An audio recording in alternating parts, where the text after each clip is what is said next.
제가 제일 자랑스럽게 생각하는 우리 청년교구에 와서 말씀을 전하게 돼서 너무 기쁘고 또 감사한 마음입니다.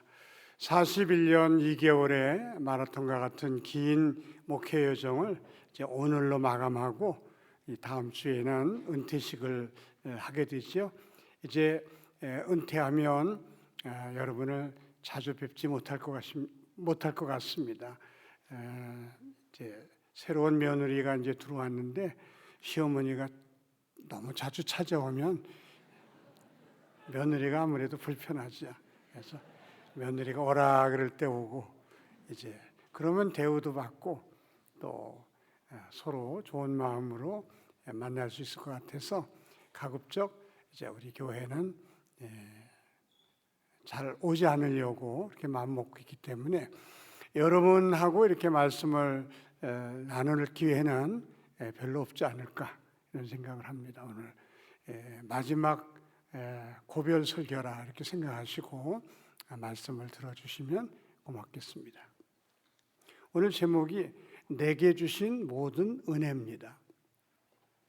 기독교에서만큼 은혜라는 말을 많이 쓰고 또 자주 쓰는 그런 종교가 아마 없을 겁니다. 기독교는 은혜의 종교이기 때문에 은혜라는 말을 많이 쓸 수밖에 없어요. 은혜라는 말은 거저 주시는 선물이라는 뜻입니다. 공짜로 주는 선물이 은혜입니다. 우리가 가만히 생각해 보면 우리가 가지고 있는 모든 것들이, 우리가 쓰는 모든 것들이 하나님이 거저 주신 선물이다. 그렇게 생각할 수 있고 또 그걸 깨달을 수가 있습니다. 우선 우리가 대한민국에 태어났다 그 자체가 하나님의 큰 은혜가 아닐 수 없습니다.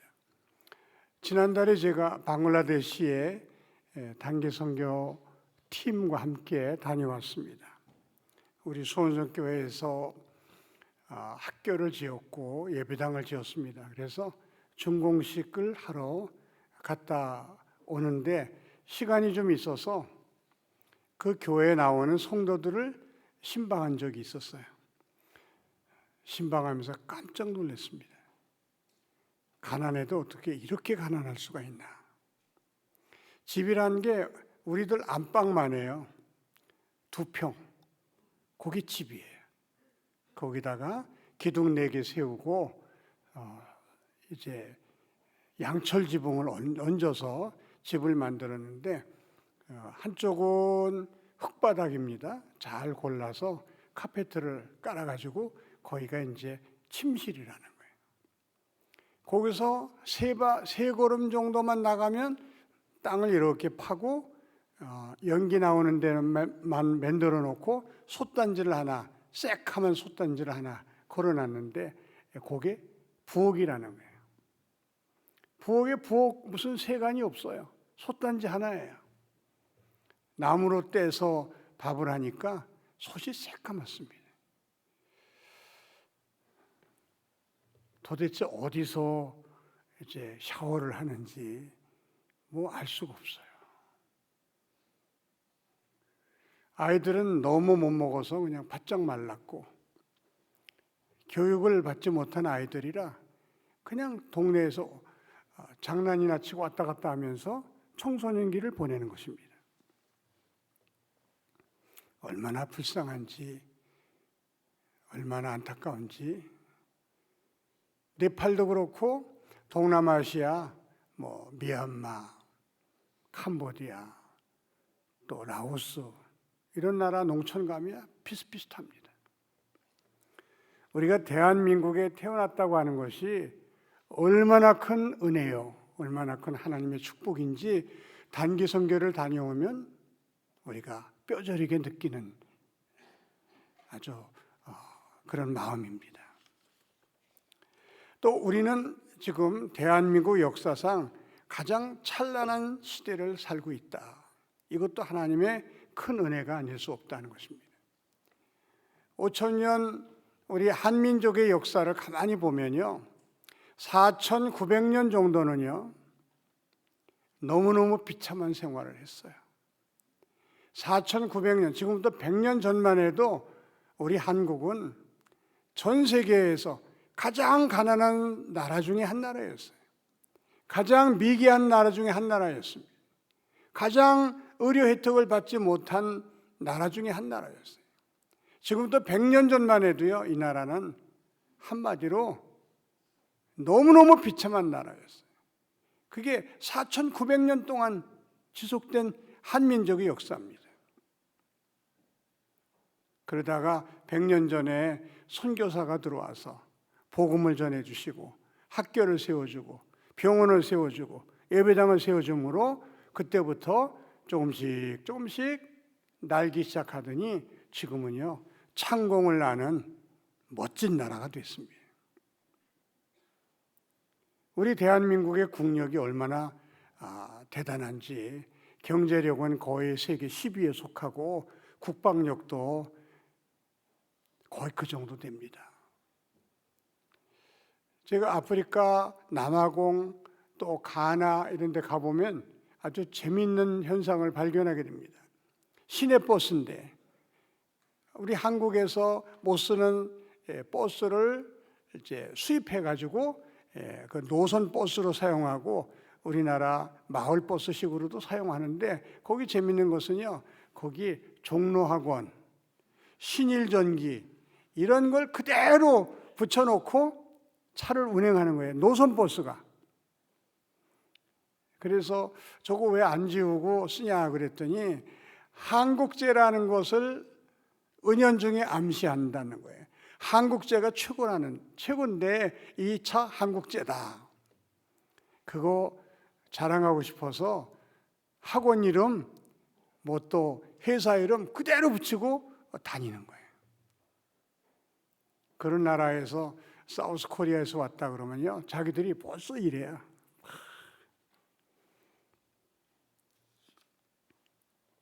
여러분, 100년 전만 해도 주권도 없던 나라예요. 일본에게 말할 수 없이 짓밟히던 그런 시대도 있었어요. 6.25 전쟁을 통해서 전 국토가 처참하게 초토화된 때도 있었습니다. 그런데 하나님의 은혜로 그 이후로 정말 조금씩 나라가 부강해지고 또 민주주의가 이제 점점 발전하고 모든 국민들의 민도가 높아지고 또 잘 살게 되고, 지금은 세계가 부러워하는 우리 대한민국이 되었는데, 그때 우리가 살고 있다는 게 여러분 큰 하나님의 은혜인 줄로 알고 하나님께 감사하는 저와 여러분이 되시기를 바랍니다. 우리가 전쟁 중에 태어났으면요, 누구도 별 수 없는 거예요. 다 비참해지는 거예요. 죽고 다치고 아무것도 없는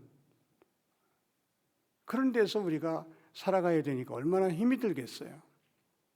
그런데 이렇게 전쟁이 없는 평화로운 시대에, 또 우리나라가 이렇게 발전된 이 시대에 우리가 살고 있다 하는 것은요, 하나님의 큰 은혜요 축복이 아닐 수 없습니다. 그뿐만이 아니라 여러분, 우리 교회는 참 좋은 교회예요. 여러분이 좋은 교회를 다니고 있다 하는 것도 하나님의 큰 은혜고 축복이 아닐 수 없습니다. 여러분 결혼해 보시면 아시겠습니다만, 여자가 좋은 남자를 남편으로 맞이할 수 있었다, 남편을 만났다, 큰 축복입니다.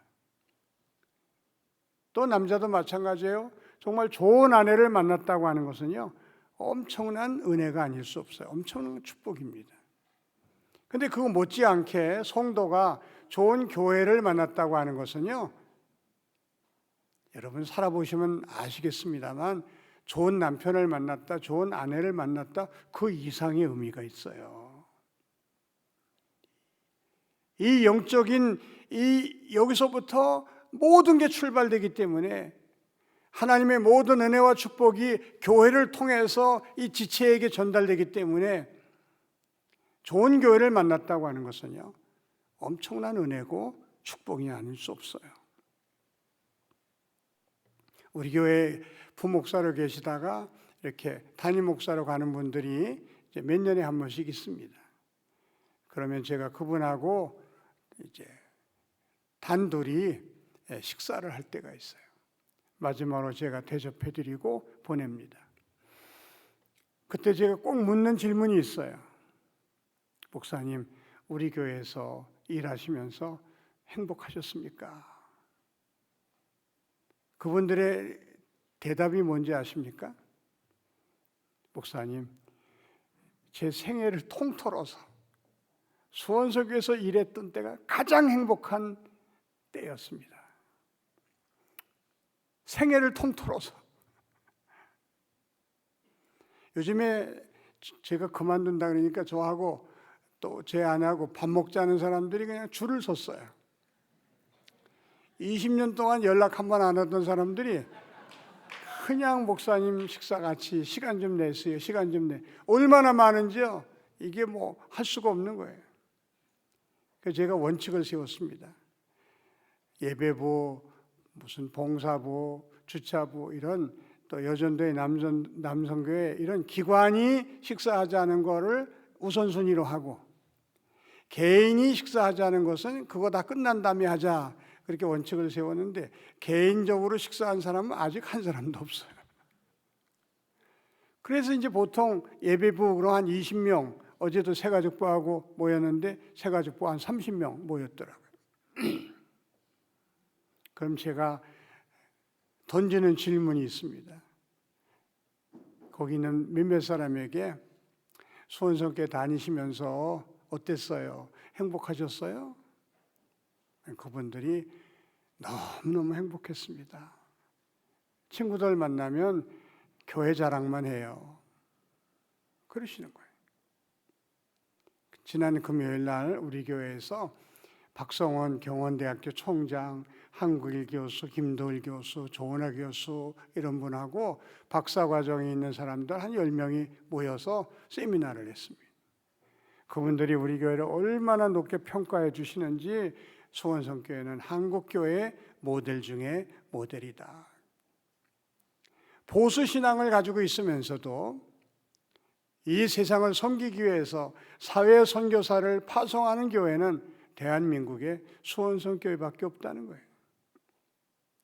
이렇게 3천여 명이 모이는 큰 교회에서 세월호 유가족들의 아픔을 껴안고 그들과 함께 울어주고 그들과 함께 예배드리고 그들을 돕기 위해서 헌금한 교회는요, 대한민국의 이만한 사이즈의 교회치고는요, 수원성 교회밖에 없다는 거예요. 우리 교회는 부목사님을 뽑을 때에도 부목사님들이 다 모여서 담임 목사 똑같이 한 표를 행사합니다. 같이 심사하고 같이 면접 보고 그리고 투표해서 뽑습니다. 완전 민주주의죠. 새 목사님 오실 때에도 완전 민주주의, 100% 하나님께 맡기고 그렇게 해서 우리가 뽑았습니다. 관리 집사님들하고 9월 달에 제주도 수련회를 갔어요. 청소하신 여사님도 3분, 관리 집사님 2분, 사무원 2, 또 저희 부부 이렇게 9이 갔습니다.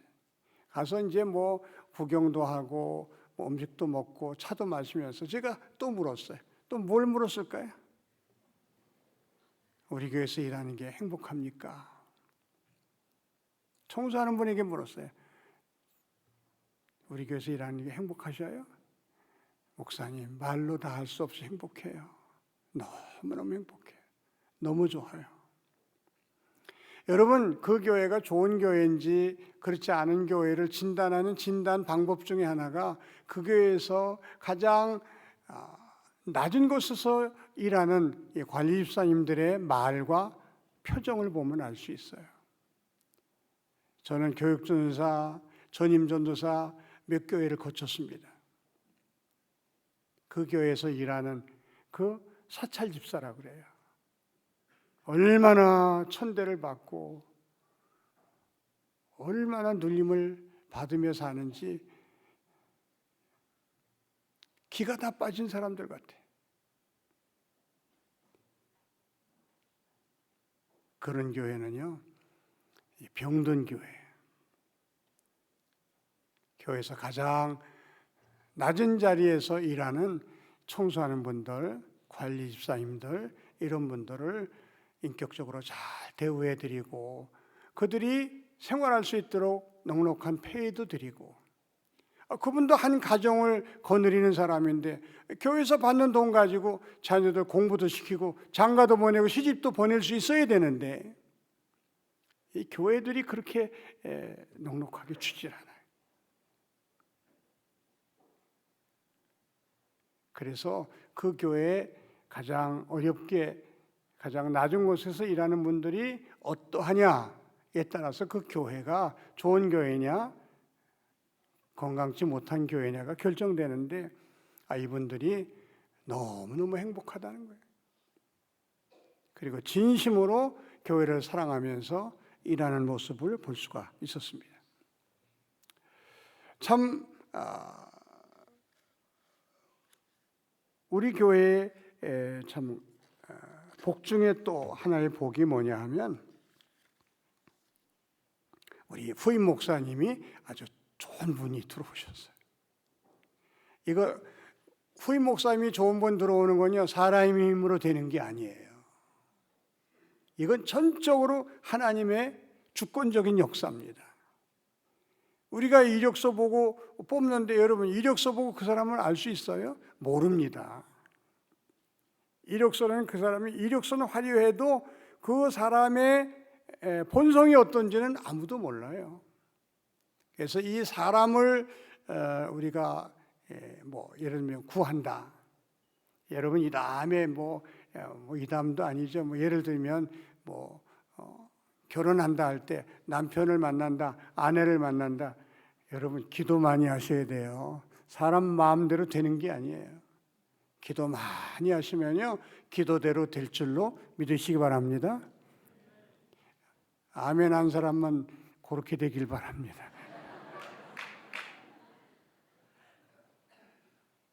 여러분 조건을 여러분 기도 제목으로 딱 만들어 놓고요, 하나님 이런 분 만나게 해주세요. 기도하면요, 이게 신기하게 꼭 그렇진 않지만은 거의 근사한 거기에 걸맞는 분이 나타나는 거예요.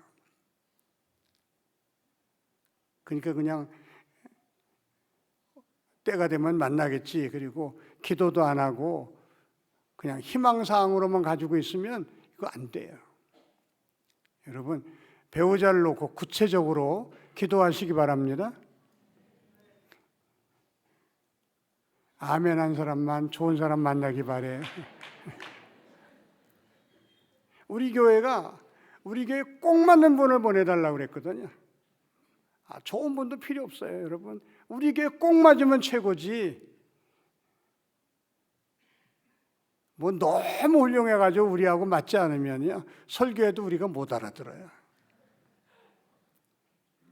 너무 철학적으로, 너무 학적으로 설교하면 우리가 알아듣지도 못하고 은혜도 못 받아요. 그러니까 우리 교회에 꼭 맞는 분을 보내주세요. 그래서 기도했더니 하나님이 꼭 맞는 분을 보내주셨어요. 인격적으로도 훌륭하시고 어른들도 잘 섬기시는 분이고 유머도 있고 설교도 잘하시고 인물도 좋아요. 잘생겼어요. 이런 좋은 교회에 하나님께서 여러분을 보내주셨다. 이게 큰 은혜인 줄 알고 감사하며 신앙생활 하시는 여러분들이 되시기를 바랍니다. 오늘 우리가 함께 읽은 본문에 이런 말씀이 있어요. 내게 주신 모든 은혜를 무엇으로 보답할까?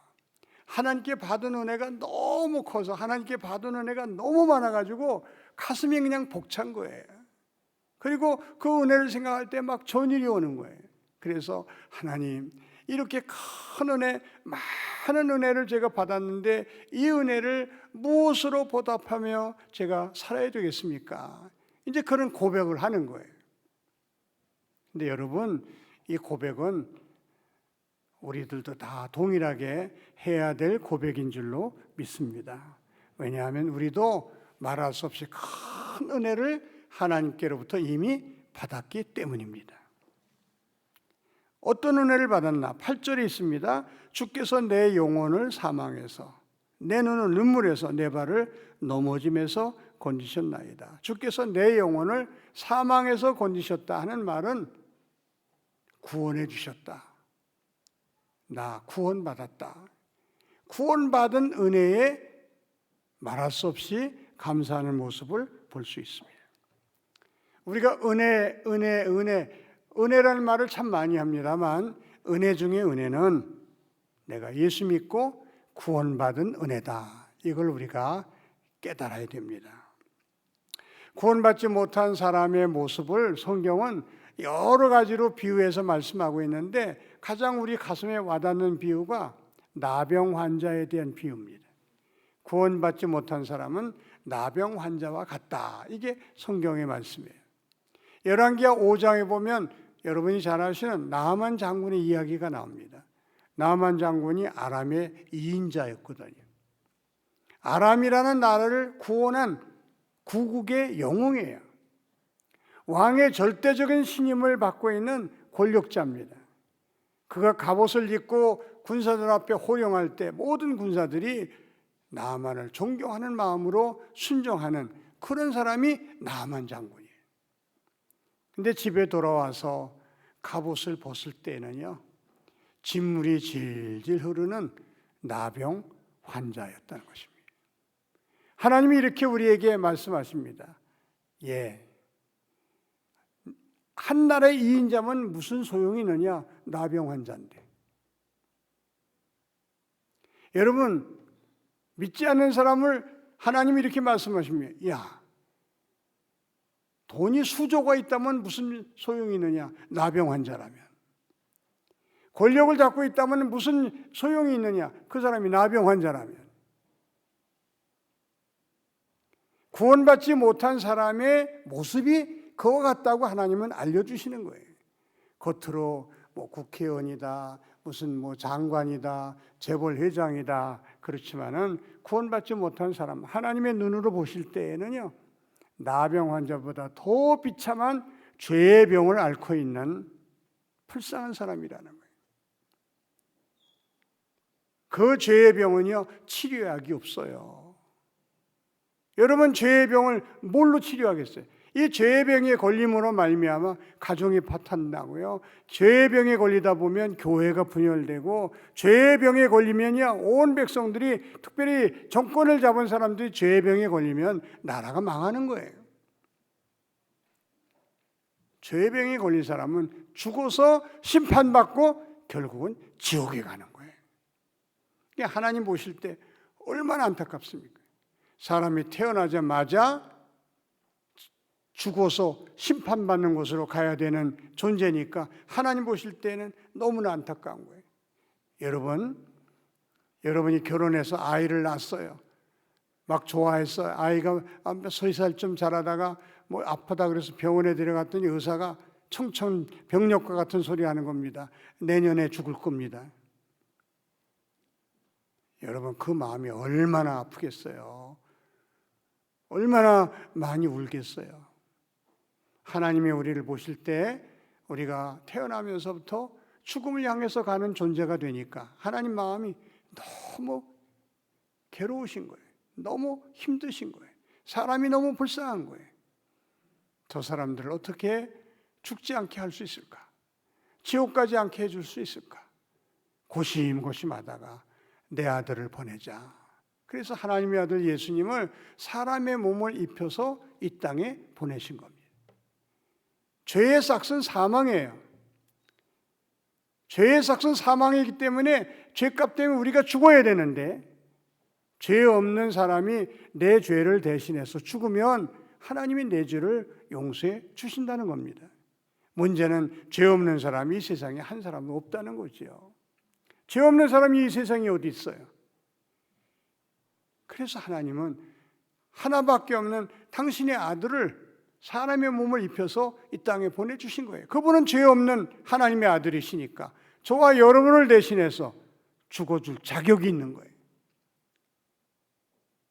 아들아, 저 많은 사람들을 구원하려면 네가 죄 없지만 십자가에서 피 흘려 죽어야 한다. 죄인들을 대신해서, 죄값을 대신해서 네가 죽어야 한다. 예수님이 그 말씀에 순종하고 십자가에서 피 흘려 돌아가셨습니다. 하나님이 우리에게 말씀하십니다. 누구든지 자신이 죄인임을 깨닫고 죄인임을 인정하고 십자가에 달리신 그 예수가 바로 내 죄 때문에 나를 살리게 하여 피 흘려 죽은 사실을 믿기만 하면, 내 아들 예수가 내 죄값을 치렀기 때문에 내가 너희 죄를 용서하고 너희를 내 아들, 딸로 삼고 언젠가 너희가 이 세상을 끝낼 때에 내가 천국으로 인도해 주마. 이 약속해 주신 거예요. 이 약속을 믿음으로 구원받은 저와 여러분인 줄로 믿으시기 바랍니다. 이걸 믿음으로 우리가 구원받았고 하나님의 자녀가 된 것입니다. 근데 문제는요, 이 믿음이 모든 사람의 것이 아니라는 거예요. 다시 말씀드리면 이 사실을 믿지 못하는 사람들이 너무나도 많다는 거예요.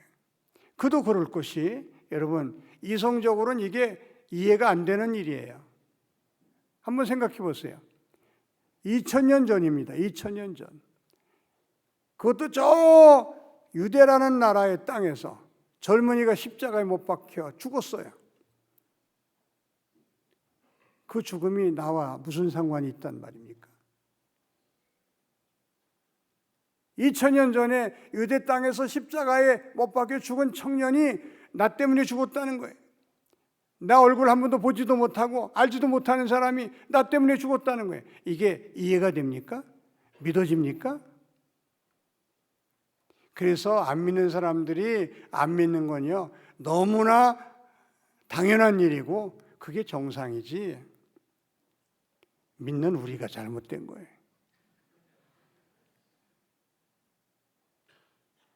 그게 믿어질 수가 없죠.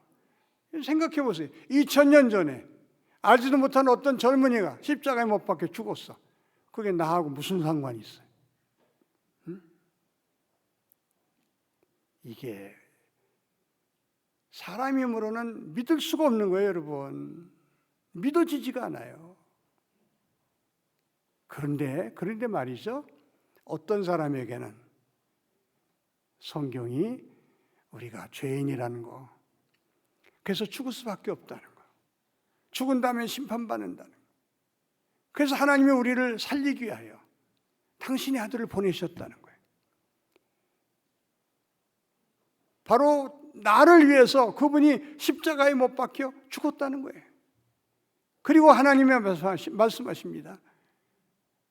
내가 죄인임을 인정하고 바로 너 때문에, 내 죄 때문에 내 아들 예수가 십자가에 피 흘려 죽었다는 사실을 네가 믿는다면 내가 모든 죄를 용서해 주고 너를 내 자녀로 삼아주마, 너를 구원해 주마, 이렇게 약속하시는 말씀을 듣고 그게 믿어지면서 두 눈에 눈물이 주르르 흐르는 거예요.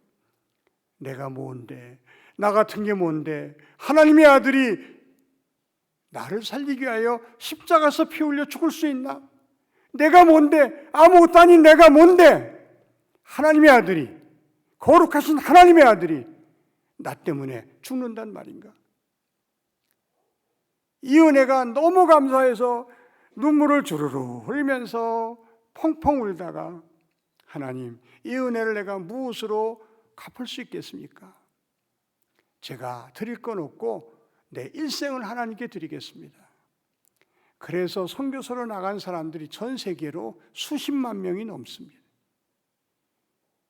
저도 19살에 이걸 깨닫고 하나님의 은혜가 얼마나 큰지, 도대체 나 같은 죄인을 위해서 왜 하나님의 아들이 십자가에 피 흘려 죽어야 돼? 나 같은 죄인을 위해서 하나님이 그렇게 엄청난 희생을 하셨단 말인가? 도대체 왜? 왜? 하나님의 은혜가 너무 커서 제가 하나님께 묻습니다. 하나님, 이 은혜를 받은 제가 어떻게 살아야 되겠습니까? 기도하는 가운데 제가 목사가 되기로 결단하고 오늘 이 자리에 선 것입니다. 이건 저만의 이야기가 아닙니다. 여러분 모두에게도 동일하게 해당되는 말씀입니다. 하나님의 아들 예수가 여러분을 대신해서 죽으셨다는 사실을 믿는 것, 이것이 하나님의 큰 은혜고 큰 축복임을 여러분 믿으시기 바랍니다. 서울에 100주년 기념교회라는 교회가 있어요. 그 교회에 이재철 목사님이라는 분이 계셨는데 이분은 아주 명설교가고 좀 특이한 분이에요. 그래서 오후 예배는 예배를 안 드리고 각 그 부분의 명사들을 초청해서 강연을 듣습니다. 그러면 교우들이 뭐 정치에 대해서, 경제에 대해서 또는 뭐 세계 정세에 대해서 이렇게 많이 이제 알게 됐죠. 근데 이분이 유명한 스님을 한번 모신 거예요. 그리고 스님한테 불교 교리를 알기 쉽게 한번 우리 교우들에게 설명해 주세요. 좀 특이한 목사님이죠. 그래서 이 스님이 불교 교리를 아주 잘 알기 쉽게 설명해 주고는 질문 있으면 질문하세요. 근데 어떤 사람이 질문하는데 불교 교리에 대해서 질문하는 게 아니라 스님은 젊어서 교회 한 번도 다녀본 적 없으세요? 스님은 예수 믿을 마음을 가진 적은 없으세요? 이렇게 물었다는 거예요. 그러니까 그 스님이 왜 없었습니까? 저도 주일학교 많이 나갔습니다. 그리고 대학 가서는 저도 예수 믿고 싶은 마음에 성경을 사다가 6번이나 정독을 했어요. 창세기부터 계시록까지 6번이나 읽었습니다. 그런데 도저히 믿을 수가 없어서 믿어지지가 않아서 그냥 절로 가서 중이 됐습니다. 이재철 목사님이 그걸 얼른 낚아채고 여러분 기뻐하십시오. 여러분은 성경 한 번도 안 읽었는데 다 믿어지니까 다 믿어지는 게 이게 얼마나 큰 은혜입니까? 여기 성경 한 번도 안 읽은 분들 부지기수잖아요. 다 믿어지잖아요. 이게 은혜인 줄로 믿으시기 바랍니다. 이게 은혜예요. 우리가 예수 믿고 구원받았다는 거 이것만큼 큰 은혜는 없다. 그래서 이것 때문에 감사하고 이것 때문에 시간도 드리고 이것 때문에 우리 몸도 드리고 마음도 드리고 이것 때문에 재능도 하나님께 드리면서 우리가 사는 거예요. 은혜에 감사해서. 이제 마지막으로 제가 7절을 읽어봅니다. 내 영혼아 네 평안함으로 돌아갈지어다. 여호와께서 너를 후대하심이로다. 여호와께서 너를 후대하심이로다. 한번 따라해 보실까요? 여호와께서 너를 후대하심이로다. 후대라는 말은요, 후하게 대우해 주셨다, 혹은 후하게 대접해 주셨다. 이제 그런 말씀. 하나님이 저와 여러분들을 아주 후하게 대우해 주신 것에 대해서 감사하는 모습을 볼 수 있습니다. 여러분 어느 집에 초대를 받아 갔는데 정말 아주 그냥 후한 대접을 해 주시는 거예요. 뭐 맛있는 음식에다가 또는 뭐 좋은 또 선물에다가, 그리고 올 때는 용돈도 많이 주고 그냥 나오는데 야, 나를 이렇게 귀하게 대접해 주다니 얼마나 기뻐요. 얼마나 행복해요. 그걸 후한 대접을 받았다. 우리가 그렇게 말합니다. 근데 하나님은 우리가 산 것에 비해서, 우리가 하나님께 행한 것에 비해서, 우리가 하나님께 드린 것에 비해서 하나님은 우리에게 너무 후하게 대우해 주시고 대접해 주셨다는 거예요. 이게 정말 하나님 앞에 우리들이 감사해야 할 이유다. 제가 신학교를 다닐 때에 어떤 목사님이 오셔서 설교를 하시는데 설교 제목이 하나님 실수하셨습니다. 그게 설교 제목이에요. 이게 신학생들에게는 도저히 이게 이해가 안 되는, 용납이 안 되는 설교 제목이에요. 하나님 실수하셨습니다. 말이 돼요? 하나님이 실수하실 수 있어요, 없어요? 없죠. 근데 하나님 실수하셨습니다. 이게 설교 제목이에요. 저분이 어떻게 설교하려고 하나. 그분이 자기 자신을 보면은 자기는 목사 자격이 요만큼도 없다는 거예요. 자기가 만약에 하나님이라면 자기는 벌써 버림받았다는 거예요. 내가 하나님이라면 나 같은 자는 강단에 얼씬도 못하게 할 것 같다는 거예요. 그런데 자기가 목사가 됐다는 거예요. 하나님 실수하신 거 아닌가? 여러분, 우리가 우리 자신을 너무 잘 알고 있지 않습니까?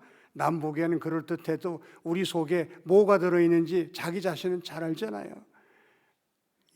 나 모든 배부까지 아시는 하나님이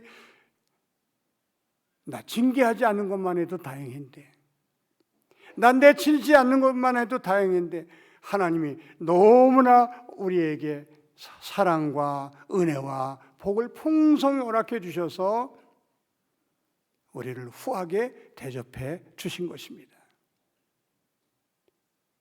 저도 우리 부목사님들께 꼭 2번인가 그런 말 한 적이 있어요. 하나님이 실수하신 것 같아. 저도 제 자신을 잘 알기 때문에, 강단에 서면 안 되는 사람이라는 것을 알기 때문에 제가 그런 고백을 하는 겁니다. 근데 하나님은 그런 나를 내치지 않으시고 버리지 않으시고 얼마나 후하게 대우를 해주셨는지, 저뿐만 아니고 여러분 모두에게도 동일한 원리가 적용되는 줄로 믿습니다.